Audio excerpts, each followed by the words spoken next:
Assalamualaikum warahmatullahi wabarakatuh. Salam sejahtera kepada teman-teman semua serta salam hormat kepada dosen pengampu kita, Ustadz Abdul Aziz Ridho, SPDI, MPDI. Selanjutnya, izinkan kami memaparkan materi kami pada mata kuliah Tafsir Tarbawi 2 terkait dengan media dan sarana pendidikan dalam Al-Quran. Kami dari kelompok 4 terdiri dari 2 orang, yaitu saya sendiri atas nama Zulfa Hasanah dan Nilma Musdalifah Soleha Putri. Sebelum melangkah lebih jauh, alangkah baiknya kami memaparkan sub-sub materi yang akan kami jelaskan. Yang pertama, apa sih pengertian media dan sarana dalam Al-Quran? Dalam konteks Al-Quran, media dan sarana merujuk pada cara atau alat yang digunakan untuk menyampaikan pesan atau informasi yang terkandung dalam Al-Quran kepada manusia. Al-Quran adalah sumber utama ajaran Islam yang dianggap sebagai wahyu Allah kepada Nabi Muhammad SAW. Namun, cara penyampaian dan pemahaman terhadap pesan Al-Quran dapat dipengaruhi oleh media dan sarana yang digunakan. Adapun ayat yang berhubungan pada media dan sarana pendidikan dalam Al-Quran, yakni Quran Surah Al-Isra ayat 14 yang berbunyi, Iqra' kitabak, kafa binafsikal yawma 'alaika hasiba, yang artinya, bacalah kitabmu, cukuplah dirimu sendiri pada waktu ini sebagai penghisap terhadapmu.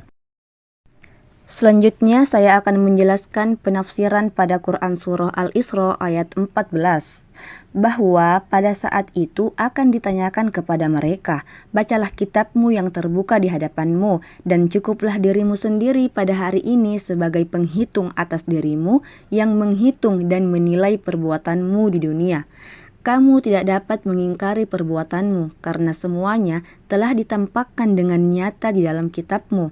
Dan barang siapa mendapatkan hidayah sehingga ia berbuat sesuai dengan petunjuk Allah, maka sesungguhnya dia berbuat untuk keselamatan dan kebahagiaan dirinya sendiri. Dan barang siapa yang sesat tidak mendapatkan petunjuk dari Allah, maka sesungguhnya ia tersesat dari jalan yang benar, dan orang-orang seperti itu mendatangkan kerugian bagi dirinya sendiri. Oleh karena itu, seseorang yang berdosa tidak dapat memikul dosa orang lain, karena setiap orang memikul dosanya sendiri yang harus dipertanggungjawabkan di hadapan Allah Subhanahu wa Ta'ala. Adapun selanjutnya, isi kandungan yang tersirat pada Quran Surah Al-Isra ayat 14, bahwasanya seseorang yang berdosa tidak dapat memikul dosa orang lain, karena setiap orang memikul dosanya sendiri yang harus dipertanggungjawabkan di hadapan Allah Subhanahu wa Ta'ala. Adapun surah selanjutnya yaitu Al-Quran Surah An-Nahl ayat 44 yang berbunyi, Bil bayyinati waz zuburi wa anzalna ilaika dzikra litubayyina linnasi ma nuzzila ilaihim wa la'allahum yatafakkarun. Yang artinya, kami mengutus mereka dengan membawa bukti-bukti yang jelas dan kitab-kitab. Kami turunkan az-zikr kepadamu agar engkau menerangkan kepada manusia apa yang telah diturunkan kepada mereka dan agar mereka memikirkannya. Selanjutnya yaitu penafsiran tentang Al-Quran Surah An-Nahl ayat 44. Dan kami utus rasul-rasul terdahulu dengan membawa bukti-bukti jelas dan kitab-kitab suci dari langit. Dan kami turunkan Al-Quran kepadamu, hai Rasul, supaya kamu menjelaskan kepada manusia makna-makna dan hukumnya yang masih samar, dan agar mereka merenunginya dan memperoleh petunjuk dengannya.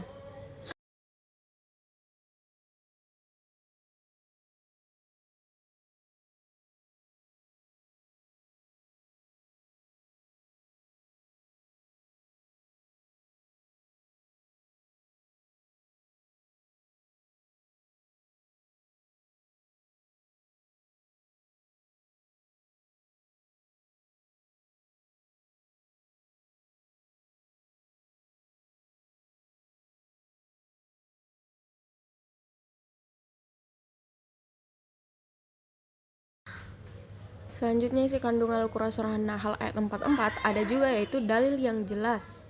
Kemudian kitab yang menjelaskan ini mengacu pada Al-Quran yang diwahyukan kepada Nabi Muhammad. Selanjutnya yaitu zikir atau pengingat. Al-Quran disebut sebagai zikir yang berarti pengingat atau peringatan. Lalu tugas Nabi. Ayat ini menegaskan tugas Nabi Muhammad sebagai pembawa pesan Allah kepada manusia. Yang terakhir yaitu mendorong pemikiran. Lalu materi terakhir yaitu analisis tarbawi terkait kedua ayat tersebut. Pada Al-Quran Surah Al-Isra ayat 14 yaitu ayat ini mengajarkan kita untuk mengambil waktu dalam membaca dan memahami ajaran Al-Quran serta mengintrospeksi diri kita sendiri. Lalu pada Al-Quran Surah An-Nahl ayat 44 yaitu bahwa pentingnya memahami dan menyampaikan ajaran Al-Quran kepada manusia. Ayat ini menekankan bahwa Al-Quran adalah bukti yang nyata dan kitab yang jelas.